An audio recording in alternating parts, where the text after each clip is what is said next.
We are going to talk about how to dream your offer into being. Welcome back to Prosperity Pep Talks. These are short transmissions on sacred leadership and how to activate your business as a sanctuary for your soul's calling as a leader, coach, facilitator, or healer. I come from a lineage of spiritual leaders and female entrepreneurs. My business is my devotional offering to source. And if you love all things enchantment and magic and you're building a business and you love healing work, you offer healing work, this is for you. We're going to be talking about creating an offering because the truth is, if you want to have a business, in order to have that business and have it not be charity, which it could be charity, but if you want your business to support you in your livelihood in the structure of our current society, it has to make money. And there's so much we could do to talk about money. Maybe I'll do that on another Prosperity Pep Talk. But in order to make money, you have to have an offer that people can pay you for, right? And in order to have an offer that is nourishing for you to deliver and for your people to receive, it has to be rooted in a few different things. It has to be rooted in your own unique wisdom so that as you deliver it, it feels like you are really anchoring into your purpose. It has to be rooted in a modality that you're confident in, that you've been trained in. It has to be rooted in solving a problem for your clients so that it's transformative for them as well. And in order to have a grasp on all three of those things, the problem that you're solving, the modality that you're confident in, and the soul wisdom that you're bringing forward, we need to begin the process of creativity. And this phrase just came to me, like dreaming your offer into being, like sacred vision work, sacred dream work, and utilizing this for your offer creation. And often people overthink it, or they're trying to replicate something based on what they've seen somebody else do. Or in this day and age, people are often using AI to give them ideas. And AI, I just did a Prosperity Pep Talk on this. You can go watch that after you're done with this one.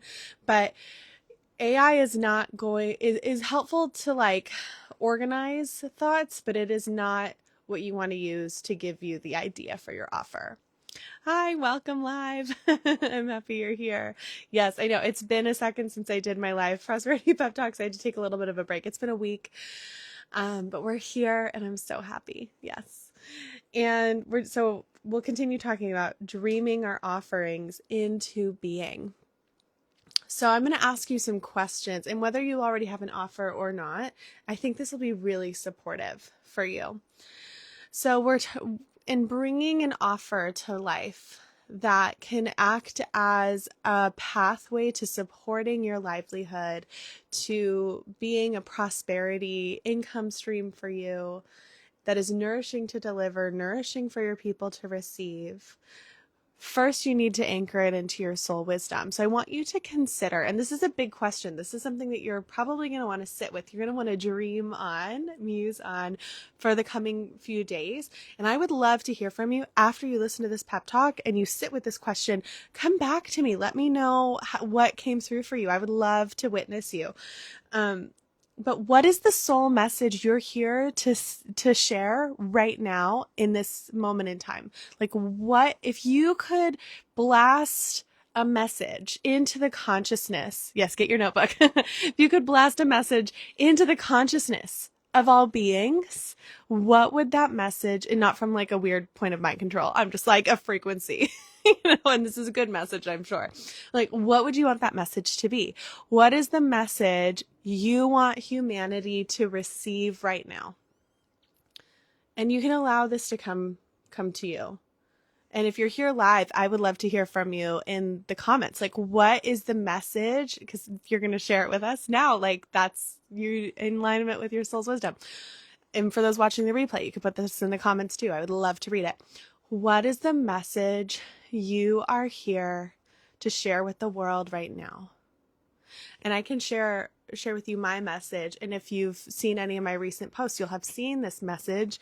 And it changes over time. But my message right now is you are here in this time for a reason with a purpose. You are here in this time for a reason with a purpose. If I could instill that remembering and that magic into the hearts of people, I think I would also want to instill like life is so magical and you are deserving of enchantment. Like that's another one. One that I was really anchoring into the past couple of years was if you can make it sacred, you can get through anything. Like allow yourself to find the sacred, even in the challenging pieces, even in the darkness. Before that, the message, and you can see this in my offerings, the sacred method was born out of that soul message, right? So zoom out. We're talking about dreaming and offering into being. The first part of it being your soul message. I dreamed that offer, the sacred method, which has made $50,000, right? Like I'm serious. When you tap into your soul medicine, you create beautiful abundance for yourself. The sacred method has had 20 people go through it. Like it's amazing. So you get to dream this into being. Before the sacred method, before that soul message of if you want to get through something, you need to make it sacred. That's the way to get through something. My soul message was rooted in self-love. It was like, you are deserving of loving yourself. There's nothing you have to do to earn self-love. There's nothing you can do to earn self-love. It's simply a choice to love yourself and to love the parts of yourself that have been unloved. That was my message. And that was my self-love coaching business. And then the self-love coach certification course was helping people how to carry that message further than I could on my own. So I want you to consider, what is the message that you're here to share? A comment comes through. Vic Levin says, Mother Earth is a mirror, however, on her side to multiply what we give her. Beautiful. I love it. She multiplies what we give her. I see. Mother Earth is a mirror. On her side, she multiplies what we give her. Oh, absolutely. I feel that truth. I feel that truth in my bones. Thank you for that medicine. Okay. So we have the soul message. The next piece that I named is, what did I say? Solving a problem for your people. That's one of the pieces. Solving a problem for your people, right? So you want to consider what it is that people really, like the people you want to help, are really struggling with. What is the solution that you have for them? And ideally meet them where they're at, understand in their words, like what is the struggle for them? And how can we, with our beautiful gifts of modality and soul medicine, help them relieve themselves of suffering, right? Our whole job here is to reduce suffering in the world and expand light consciousness on the planet. So how can we help people reduce suffering? And in order to do that, we need to first name what the suffering is. So what is the problem that you can help people solve? When I first started my business, I help people heal their relationship to their bodies so that they can finally feel confident, joyful with food, loving towards themselves, and beautiful. It's shifted over time as my offerings have shifted over time. But that was a problem that I was solving and still do, especially for those who still go through my self-love coach certification course. That's a huge part of it. So the message in the problem I was solving then is still continuing to be solved now, which is beautiful. It's a legacy building thing, right? Once you create an offer that can live on beyond you, it's a really powerful way to ripple out your soul message into the world. So we have the soul message, we have how you're reducing suffering, identifying the problem that you're helping people with and what that looks like in the transformation. The third piece is a modality that you're really confident in. And it could be multiple modalities. I use transformational coaching. I use ceremony and ritual, right? I use energy work and attunement. You can divination. You can use all different types of modalities, but you need to have at least one that you are like, I'm an expert in, or at least I'm developing my expertise in, for the ethical, for you to be able to do this work ethically and sustainably. I'm going to read this comment. People sometimes need help seeing the value of what already is and what already exists around them. Yes, absolutely. They do. That's so beautiful. Right? So we have our soul message, how we're reducing suffering, how we're helping people transform and heal, and the modality that becomes the vehicle, the pathway for that. If you can identify those three things, you have an offering that not only will be nourishing for you to deliver, will be maybe not like effortless, right? It does require effort to do our work in the world, but will feel, how does it feel? When I create offerings that I love, it feels like I'm channeling. It feels like I'm a river. Like I am just allowing the energy, the wisdom that I have from my soul wisdom, the wisdom that I have from my modalities I've been trained in by mentors, and the wisdom that I have based on the people that I've worked with and the suffering that I've reduced. I'm just allowing that to channel through me into frameworks that I can pull from and utilize and apply to various circumstances that people might be moving through. So it's not effortless. I certainly have, when I'm creating offerings, I certainly have, especially as a mom, I have nights where I'm up till 11 or midnight, which isn't that late comparatively to how I used to stay up. But, as a mom, that's late for me. Typing away, working on my thing, brainstorming. But I love it, right? It's nourishing. I'm like deep in the creative vortex. I have more offerings in my consciousness, in my notes app, than I could possibly have the time for creating right now because of the priorities in my life. But because I allow myself to open up to these three questions and I sit with them regularly, like I have there's so many programs that I want to create. There's so many offerings that I want to do. There's so many courses I want to record. And I simply prioritize based off of what people are asking for in the community, or what I have capacity for, or what feels like a strategic move on my part to solve problems for people and keep the lights on in my business. So we have to have a little bit of strategic discernment, right? You might, when you open up the gateway of the creative well to flow through you or to come forth from you, you might have multiple offerings. So how do you decide which one to do?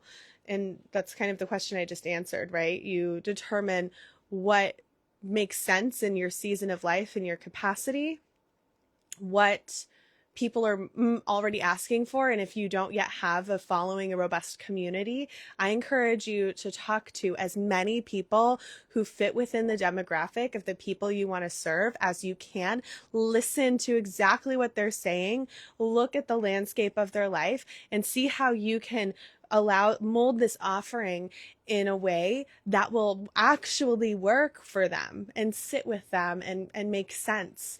If I offered the self-love coach certification course as like an in-person live training over 6 months, it would not reach nearly as many people as a go at your own pace, watch the videos on the app on your phone, like attend to the calls when you can. Like, it's just so much spaciousness and flexibility, which allows more people to do it, right? I saw the landscape, and that also suits me in the way that I want to teach. So you want to consider how your offer could be delivered in a way that matches the lifestyle, the desires, the needs of the people that you want to serve, and also matches your lifestyle, desire, and needs.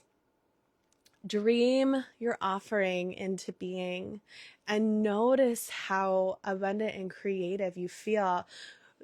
It's called the healing arts for a reason. We're artists. We facilitate the art of transformation. It's a beautification of life process.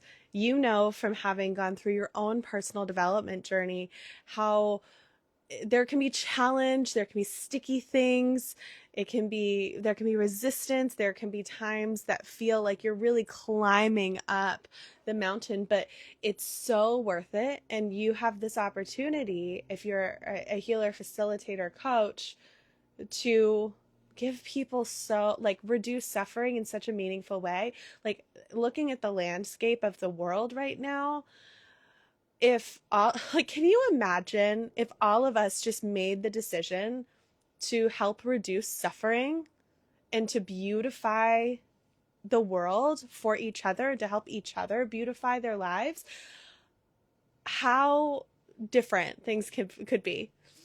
And you can do your part in that, and there's a ripple effect. I can't tell you how much feedback I've received from people who've done my programs who say, and I say this like verbatim, it blows my mind, who are like, I'm a better person now. That means that they're causing less harm in their lives. The work has certainly made me a better person. I'm more responsible. I'm more aware. I take accountability. I am way less harmful in my communication, even if I'm like feeling triggered.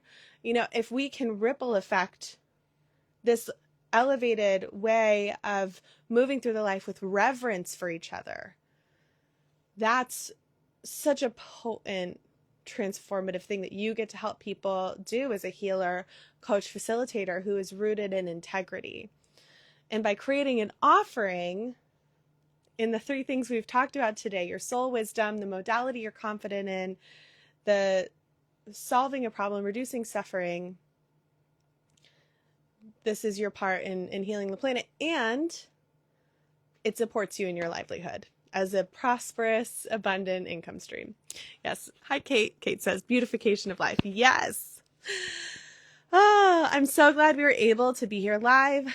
Before we end, if you have any final thoughts or questions, now is the time. If this is really resonating with you and landing with you, I have a whole offer ecosystem development in the Hearth.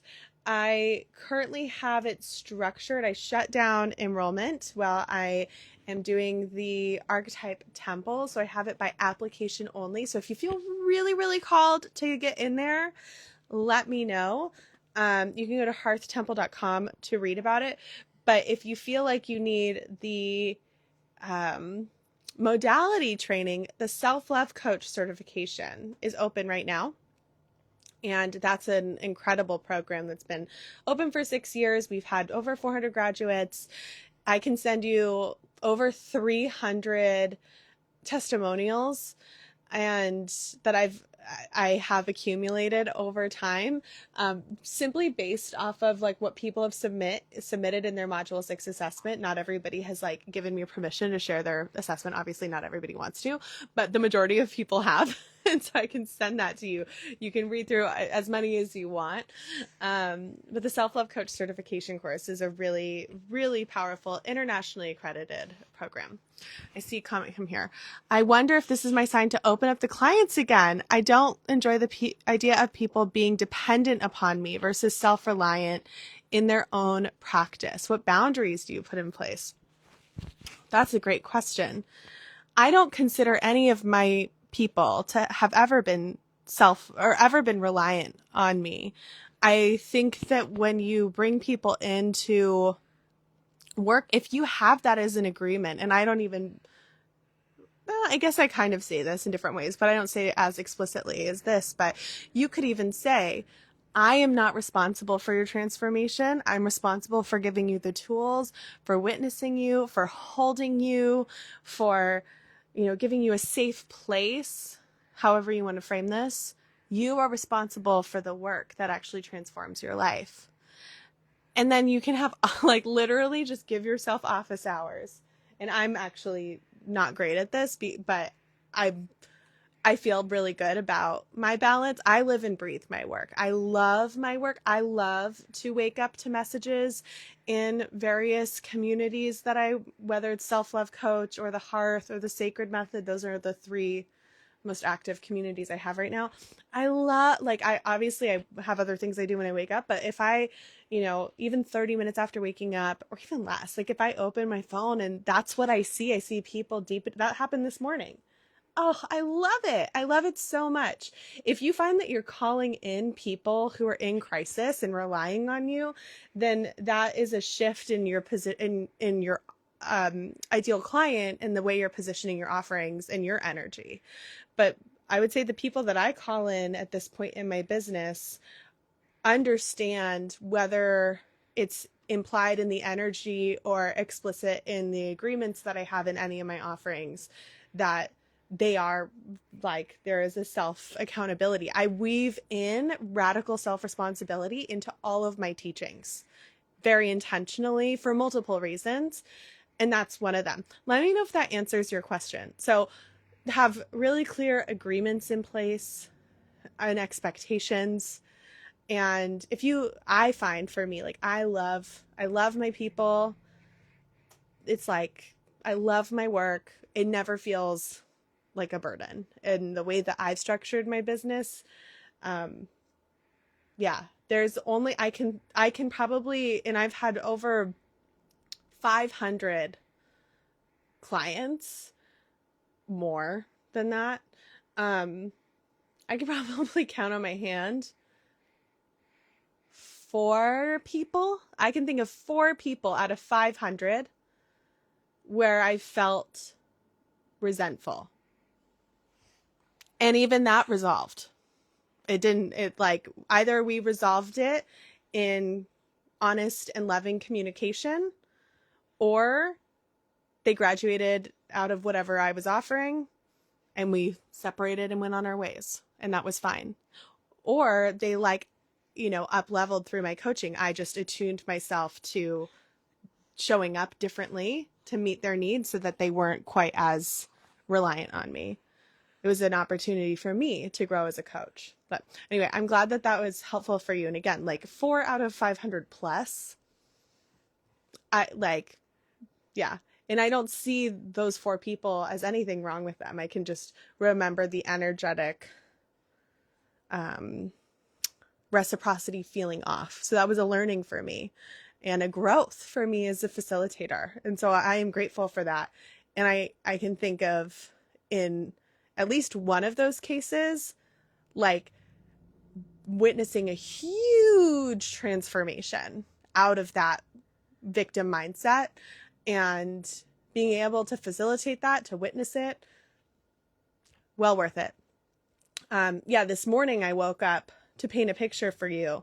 I woke up to messages in the hearth let me just read one to you. It doesn't feel like a burden, because 99.99999% of the time, these are the messages I wake up to. I loved the full moon. I'm reading it now. I loved the full moon practice. It was potent. I loved the practice of sensing my higher self. I feel a shift in my energy. This is so nourishing. Being here in this space allows me to feel like I'm stepping into my future self. I'm reading now other people. I love this safe and supportive space. This space is so warm and nourishing, right? People are just talking, they're just talking about how much they love the program. This is in the hearth. Waking up to those messages in your business, that's never a burden. Never a burden. I got another one about the self-love coach certification. This was a great one.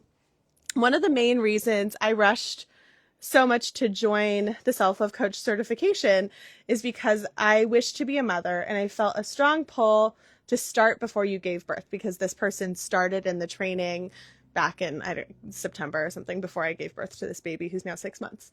It's been a blessing to witness you lead your business with so much grace, all while taking care of your baby and family. So inspiring.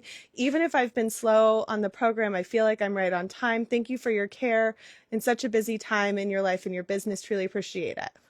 I mean, come on. These are unprompted messages that I get to wake up to all the time in my business. It's the best. And it is you know, absolutely possible when you are creating a business rooted in your soul's message and the modality you're confident in reducing suffering for the people that you want to serve. This is just a natural, organic evolution of that. I'm glad that this has been inspiring for you, and I hope that you feel motivated to create or refine or grow your offering in your business so that you can create more abundance in your life, so that you can create more magic in the world. And if you want support in doing that, I have so many different offerings to support you, so many different places. So you're welcome to send me a DM if you want to share with me at any point. Anybody who's watching, you want to share with me what you're working on, I can point you in the right direction. Even if it's not one of my offerings, I'm so immersed in this industry. I am certain I would have a resource for you. All right, my loves, thanks for joining me. It was so good to be back for our Prosperity Pep Talks. I hope to see you soon. If you have any topics that you want me to cover at any point in the future, please let me know. You can comment or send me a DM or an email, melanie@melaniemonaco.com. These Prosperity Pep Talks are posted across my Substack, YouTube, and my podcast, which is Sacred Healing and Enchantment. All right, my loves, I'll see you soon. Blessed be.